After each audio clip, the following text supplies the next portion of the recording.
The prize. No one wanted. The war was over.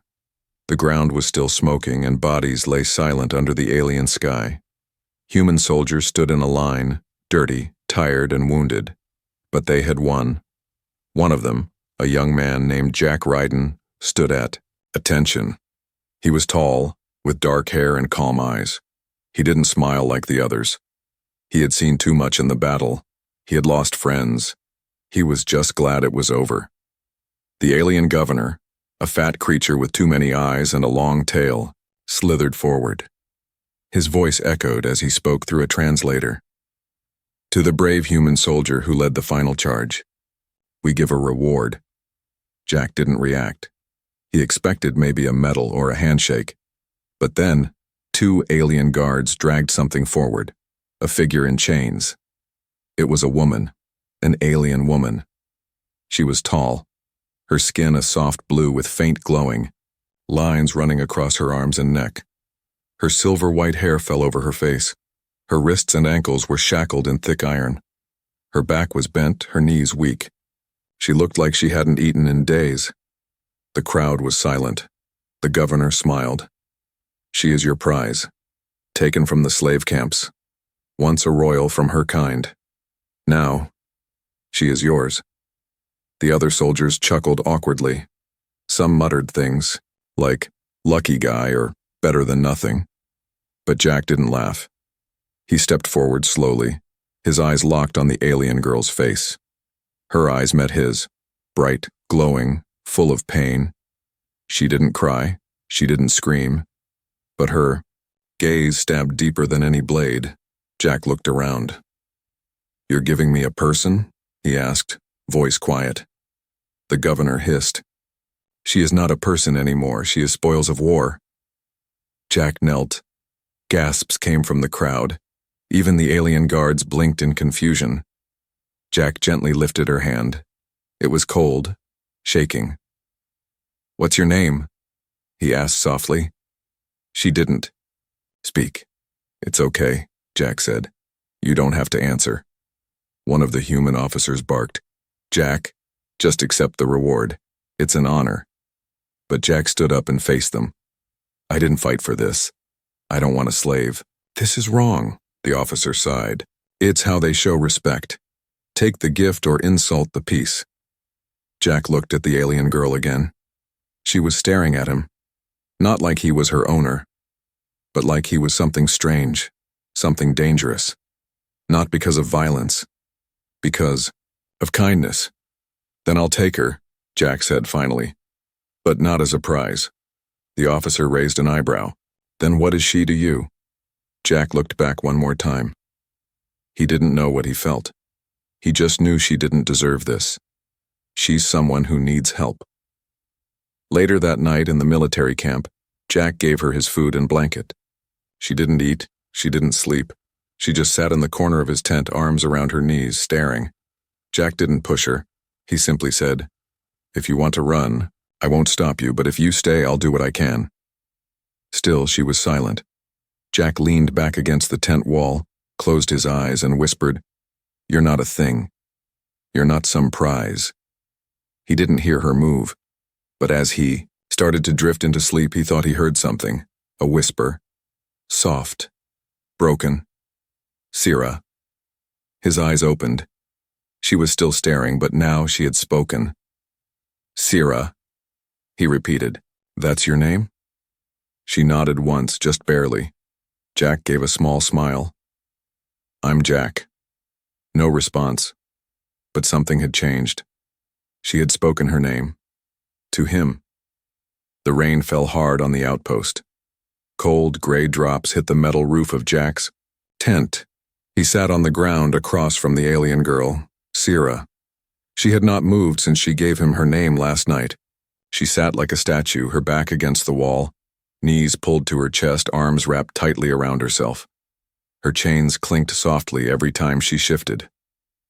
Jack placed a warm meal on the ground between them. It was simple. Protein bars and hot tea. It's not much, he said, but it's better than what they gave you. She stared at the food. Then she looked away. You're safe here, Jack said gently. I won't touch you. I won't order you. No answer. He tried again. You don't have to talk, just eat. Please. She looked at him. Really looked. Her glowing eyes were like fire trapped behind glass. Slowly, painfully, she reached out, but not for the food. She touched her chains. Then in a quiet, shaking voice, she said, You should break me before they do. It would be kinder. Jack blinked, shocked. What? Sierra looked at him now with fire. Isn't that why you took me? You want to own me? Use me? That's what your kind does. Jack's voice was firm. No, I don't want that. I only want you to be free. She laughed bitterly. Free? You can't give me that. You don't even have the key to these chains. Jack stood up, anger rising, not at her, but at what had been done to her. I asked the quartermaster for the unlock code. They refused, said you're registered property. I almost punched one of them. Sierra flinched at the word property. Then, her voice rose. I am not an object. Jack paused. Then he sat back down slowly. I know, he said. But they don't. He reached into his jacket and pulled out a small metal file. So I'll cut these chains off myself if I have to. Her eyes narrowed. Why would you do that for me? Jack's answer was simple. Because someone should have done it a long time ago. That night, Jack didn't sleep. He worked quietly, filing at her wrist chains. It was slow, painful work. The metal sparked, his fingers bled. But he didn't stop. Sierra watched in silence. Why are you helping me? She whispered. Finally, Jack didn't look up. Because I'm human, and humans, we don't let people suffer like this. She frowned. That's not what I've seen. Your people buy and sell mine. They use us. Jack stopped. He looked her straight in the eyes. Some do. But not me. Not all of us. Sierra didn't reply, but something in her expression softened. In the morning, the chains around her right wrist fell free. Jack smiled, proud. He looked at her. One down, he said. But Sierra didn't smile. She was staring at her bare wrist. She touched the skin, as if surprised it was real. She whispered, I haven't felt air on my arm in years. Jack placed the broken chain on the ground between them. You don't owe me anything. She looked at him again. I know, she said. But I still don't understand you. You don't have to, Jack replied. Just know this, I won't. Stop until you're completely free. Sierra slowly picked up the tea from last night. It had gone cold. She drank it anyway. Maybe it wasn't about taste, maybe it was about trust. The chains were off. But freedom was still far away. Jack and Sierra had slipped away from the outpost in the dead of night. Jack had forged the release papers. He told the guards she was being transferred for medical testing. They didn't question much. No one cared what happened to a former alien slave. Now they were on the planet Velkar 3, deep inside the alien trade zone. It was the last place Jack wanted to be, but the only place he could go. It was where all slave identities could be wiped, erased. If he could reach the black market terminals, Sierra could become invisible, free. The streets were full of noise. Creatures of every kind walked through glowing alleys, bright signs flashing above them. Jack kept his head down.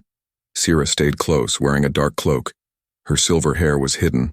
Her glowing eyes were covered by a stolen visor, but her hands shook. This place stinks of chains, she whispered. Jack nodded. I know, but we'll be out soon. Suddenly, a loud mechanical voice echoed from a speaker above. Attention, human male and stolen alien assets spotted near Sector 5. Lockdown initiated. Sierra froze. Her voice cracked.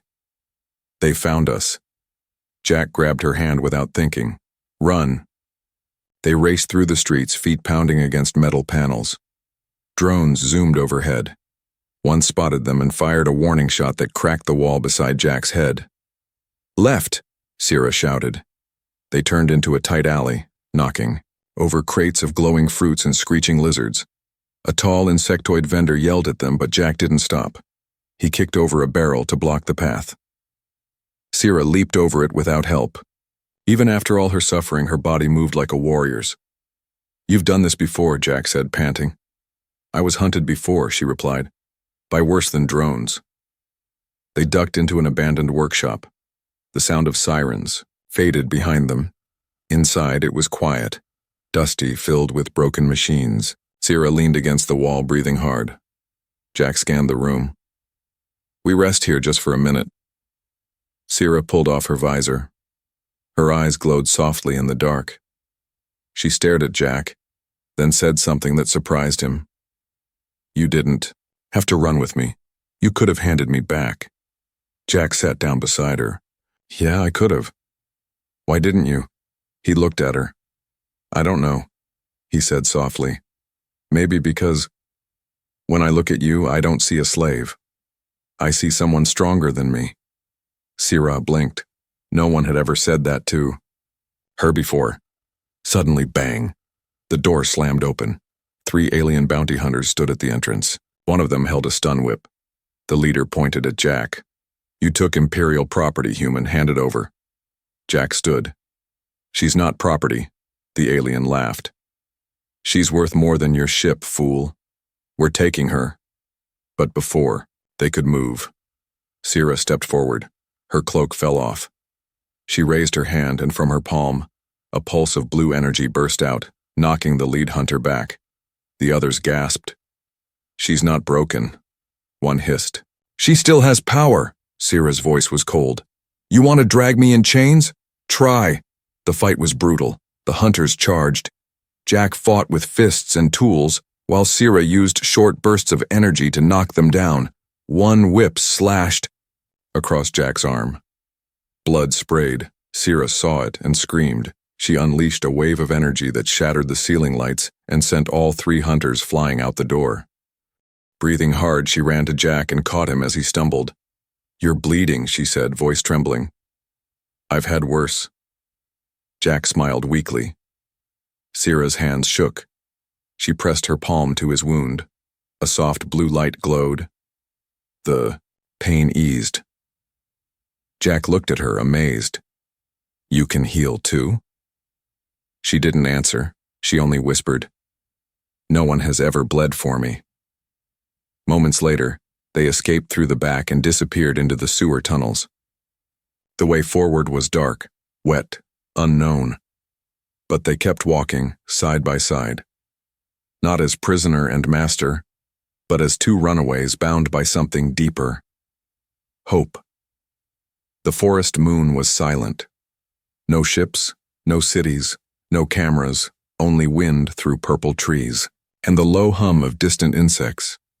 Jack and Sierra had landed here in an old smuggler's pod. It was rusty and barely flew, but it had gotten them out, off the market world, away from hunters, away from chains. They built a small shelter inside, a cave hidden by moss and thick roots.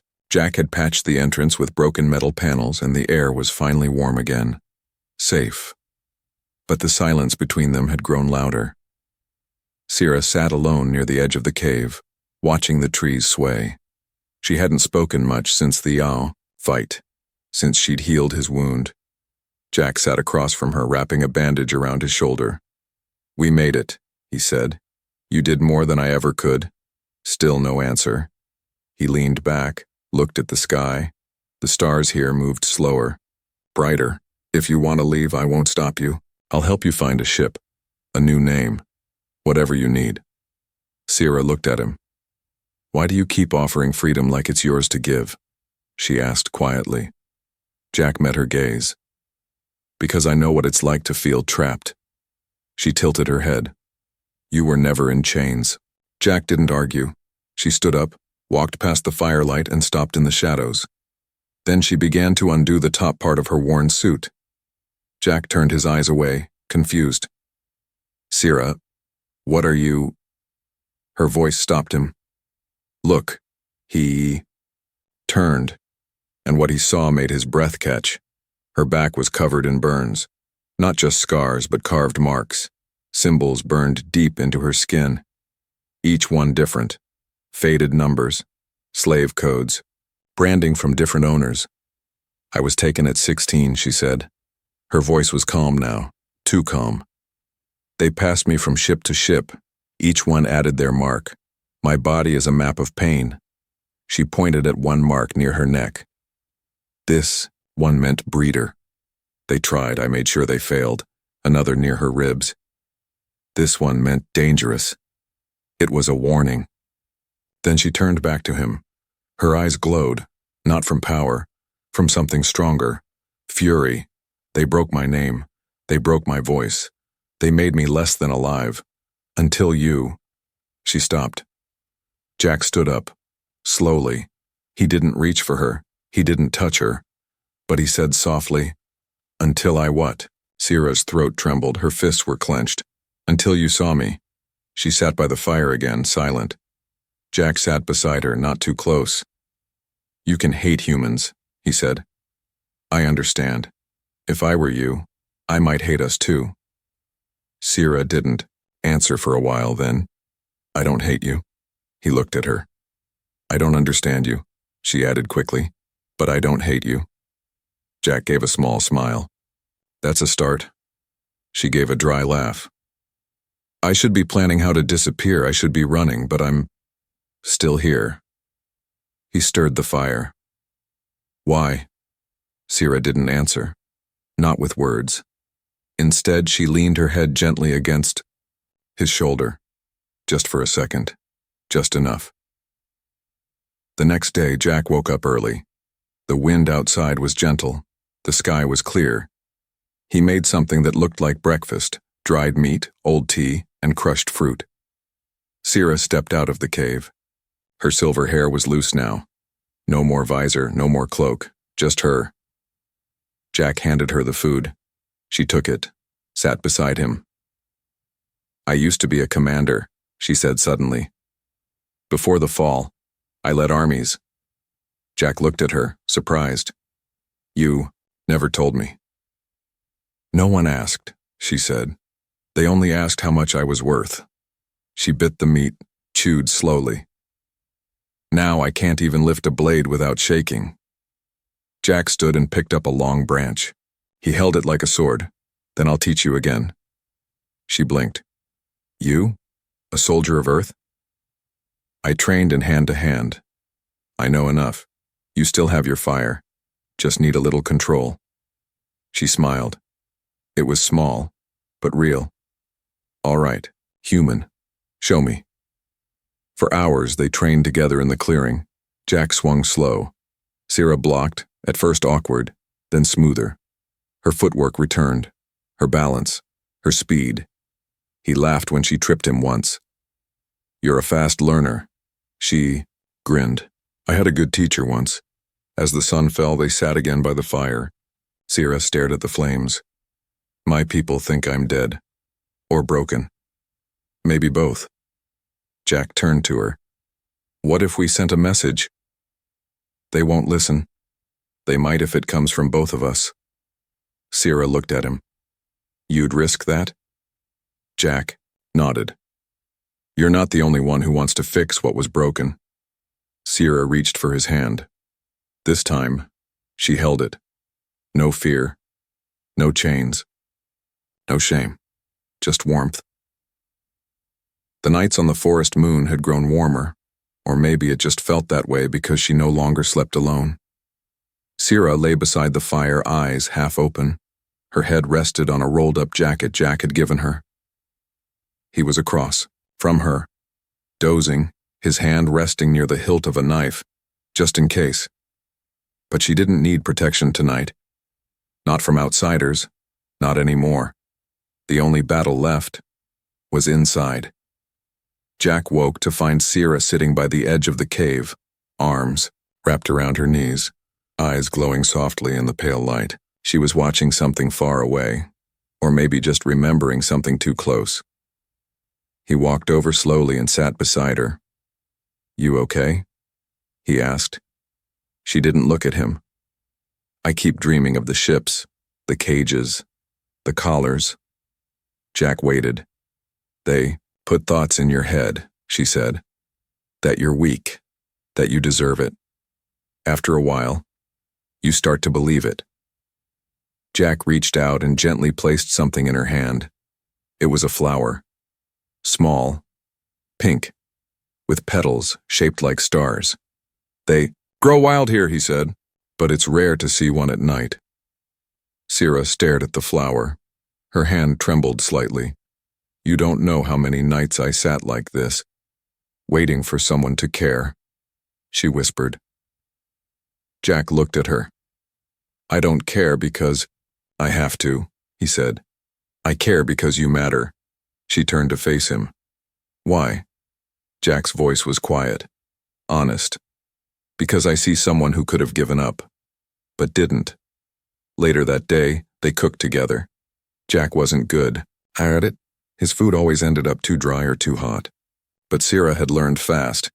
She used crushed herbs, local berries, even some strange glowing moss that, to Jack's surprise, made everything taste like sweet bread. You're a better cook than me, he said, chewing with a smile. I was trained to command ships, she replied, amused. But I guess I can command flavors too. For a moment they both laughed, really laughed. And for the first time, Sira's laugh wasn't broken. It was music, soft, real, alive. In the evening, Sira found something Jack had hidden. A small transmitter. Planning to call for help? She asked with one brow raised. Jack rubbed the back of his neck. Not for me. For you. I was trying to reach a neutral zone that helps former slaves disappear. New identity, new life. She held the device, thinking. That's what you want for me? I want whatever you want, he said. If you want to vanish from all this, I'll help you. If you want to fight, I'll fight beside you. Sira stared at him, her voice lowered. And what if I want? Neither. Jack looked confused. Then what? What if I just want this? She said, gesturing to the cave, the forest, the silence. You, me, peace. Jack didn't speak for a long time. Then he answered with a simple nod. Then that's what we'll have. But peace was never permanent. That night, an old scouting drone flew over the cave. It didn't shoot, didn't attack, but it saw. Sira stood frozen under the trees, the drone's scanner light flashing over her skin. For a moment her scars were visible, bright against her soft blue skin. Then it flew away. She rushed back inside. Jack had already packed the emergency bag. They'll trace it, he said. We can't keep running forever, Sira said. Jack looked at her. No, he agreed. But I'd run to the ends of the galaxy if it meant you stayed free. Her throat tightened. I don't understand your heart, she whispered. It doesn't act like the others. It doesn't hate. He stepped close. Slowly. My heart isn't programmed to hate, Jack said. Maybe that's why it beats harder every time you speak. Sira's lips parted. She touched his face gently, like touching something sacred. I don't know what this is between us, she said. It doesn't have to be named, Jack replied. It just has to be real. And when she kissed him, it wasn't like in the stories. It wasn't wild or fast. It was quiet, soft, free. The room was cold, bright, too clean. It smelled of metal, oil, and fear. Sira stood in the middle of a high-tech courtroom floating above. A city of lights, the galactic tribunal. Her wrists were bound again. Not by chains this time, but by energy cuffs that glowed red. Beside her stood Jack. His uniform was torn, his face bruised. He had refused medical help. He had only one demand. If she stands trial, I stand with her. The room was filled with beings from every known species. Diplomats, reporters, politicians, soldiers, all watching. Some looked curious. Some looked angry. Others just looked amused. A silver-skinned judge floated above them on a hover seat. Human soldier Jack Ryden, you are charged with aiding the escape of military property, harboring a stolen alien, and breaking interspecies law. Jack stood tall. She is not property. She is not stolen. She is a person. The crowd murmured. Theme.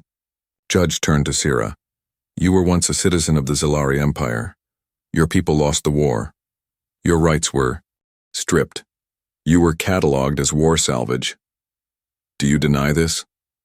Sira lifted her head. Her voice was steady. I deny being anyone's property. You were sold, traded, branded. I was tortured, she said. Louder. Beaten. Silenced. Not one of you cared. Gasps filled the room. The judge frowned. You speak boldly for someone in chains again. Sira raised her hands and the red cuffs shattered into sparks. The room exploded in noise. Jack didn't flinch. He just smiled. Sira stepped forward. Her voice echoed. You call this justice? You watch while people like me are sold across stars and call it peace. You treat survivors like scrap. You gave me as a gift like a pet. She pointed at Jack. But this human, this enemy, gave me food, a name, a voice. He saw me as more than a thing. The judge waved for silence. You are tampering with emotion. This is a court of law. Sira nodded. Then let me speak in legal terms. She reached into her belt and pulled out a small chip. This is a record from my empire. Before it fell, it lists my original ID. Commander. Sira Vectal, Royal Fleet. It proves I was never declassified. I was stolen illegally. The chip floated to the judge. For several seconds, everything was silent. The silver judge read the file. His many eyes blinked, then narrowed. If this is real, then you were never salvage. You were a prisoner of war, a war crime victim. The crowd gasped again. Sira looked at Jack. She took a deep breath, then said the words that would echo across every star system. And this human is not my captor. He is my chosen mate. Dead silence. Then, chaos. Voices shouted. News drones flew. One alien screamed, she bonded with a human, a slave with a soldier. Jack took her hand. She didn't pull away. The trial went into lockdown. The judge ordered everyone out except a few neutral observers. Jack and Sira stood together as the final ruling was read. Sira Vectal is hereby declared a free citizen. Her status as prisoner of war is recognized. Her abduction and forced enslavement were unlawful under galactic code. Jack Ryden is cleared of all charges. His actions are protected under Clause 12, preservation of sentient rights.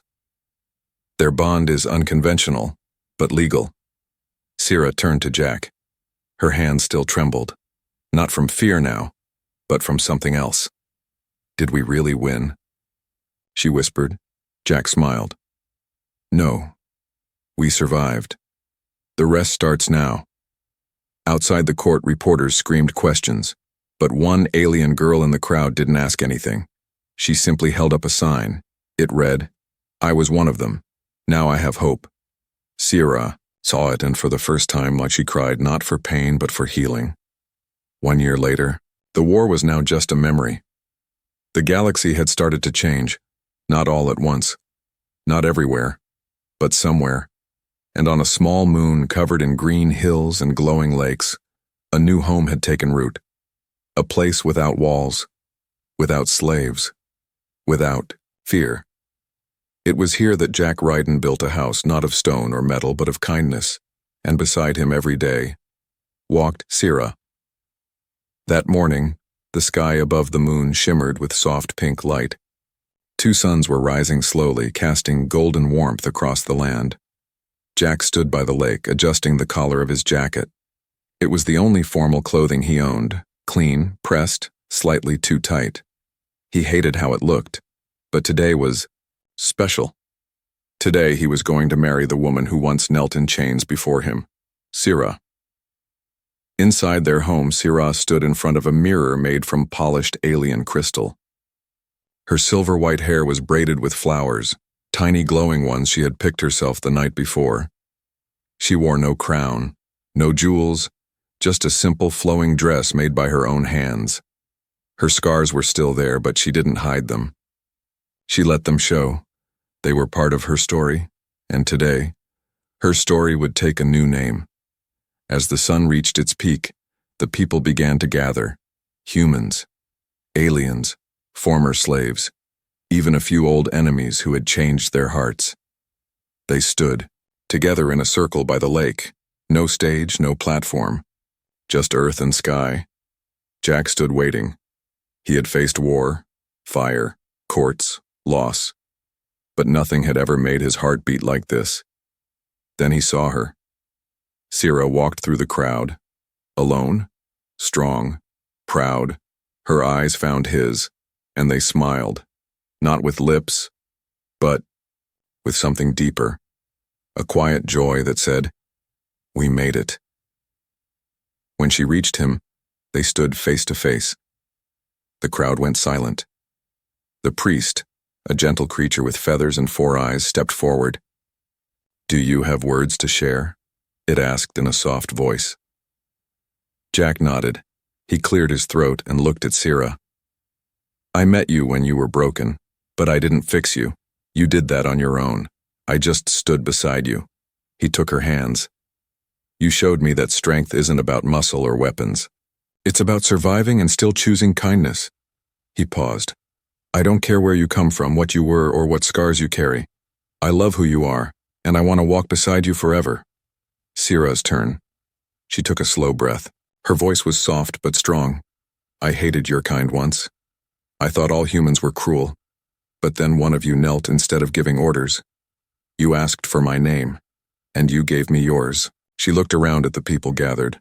"I am not a thing, not a tool, not an object. I am Sira Victal. And today I choose to love, not because I was told to, but because it is mine to give." She looked at Jack. "You are not my owner. You are my equal, my home, my peace." The priest smiled. "Then by the ancient laws of all stars and living hearts, I bind you." Jack and Sira leaned forward. Their foreheads touched. Not a kiss, not yet, just a moment. A breath shared, a promise made. And then, the crowd cheered. Later, under the twin moons, they sat by a quiet fire, away from the noise. Jack leaned back in the grass. Sira rested her head on his chest. They didn't need to speak, but he did anyway. "Remember that cave?" she chuckled. "The one where you fed me burnt meat? It wasn't that bad." "It was," she laughed, "but I stayed anyway." He smiled. "I'm glad you did." She looked up at the stars. So many still live in chains. Jack nodded. "But you lit the path." Sira sat up. "Then we keep going." Jack raised a brow. "Even on our wedding night?" She leaned close. Her eyes sparkled. "Especially on our wedding night." That night, they danced slowly to old earth music, played from a broken speaker Jack had repaired. The song skipped now and then, but they didn't care. They moved like no one was watching, because for the first time in both their lives, they were finally free. Together. 1 week later, a signal broadcast went across hundreds of worlds. Sira stood before a camera, not as a slave, not as a victim, but as a leader. "I was given as a prize," she said, "but I became more than they ever imagined. Let this message be heard by all who still wear chains. You are not objects. You are not weak. You are not alone." Behind her stood Jack, not as a protector, but as a partner. Years later, children played in the garden of the house by the lake. Some had blue skin. Some had human eyes. Some had both. A girl with silver-white hair ran toward the water. "Papa Jack," she shouted. "Mama says dinner is ready." Jack stood from his seat beneath the tree. His hair was turning gray, but his eyes still smiled the same. He turned toward the house. Sira stood in the doorway watching him. She was still strong, still proud, still his, and as the sun set, they held each other once more. No chains, no cages, only vows.